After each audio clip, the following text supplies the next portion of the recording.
ओडिया संगीत जगतर प्रतिष्ठित गायक ह्यूमान सागर मृत्यु मामलें ओलीवुड गायिका अर्पिता चौधरी मंगलवार हाईकोर्ट रे आगुआ जमीन आवेदन करिसेंती। अनुरूप भावे संगीतकार सोमेश शतपथी मध्य हाईकोर्ट रे आगुआ जमीन आवेदन करिसेंती। सूचना अनुसार गत किछि दिन तले ह्यूमान सागर मां शेफाली सुना तांको पुओ मृत्यु को नहीं मरकतनगर थाना रे 9 जनक नाम रे एतला देइथिले।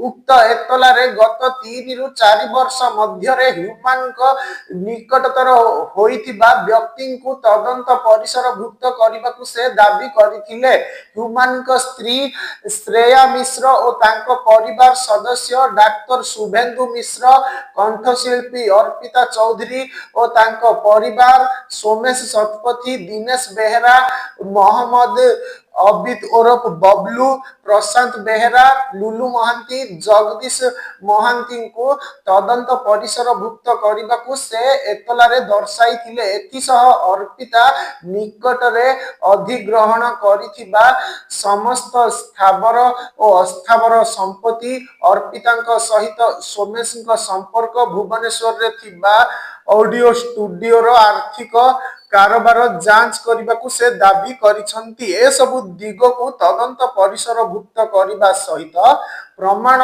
नष्ट हेबा पूर्वरु एहाकु रोकिबाकू ह्यूमान को मां शेफाली एतलारे उल्लेख करिथिले। से एतलार नकल मुख्यमंत्री मोहन चरण माझी को मध्य पठाई थिले। तेबे पुलिस तांको एतला क्रमे मामला रुजु करी तदंत आरंभ करिछि। पुलिस तदंत समय रे संभाव्य गिरफ्तारी को एडाइबा पई अर्पिता हाईकोर्ट रे आगुआ जमीन आवेदन करिथिबा जणा जाईछि।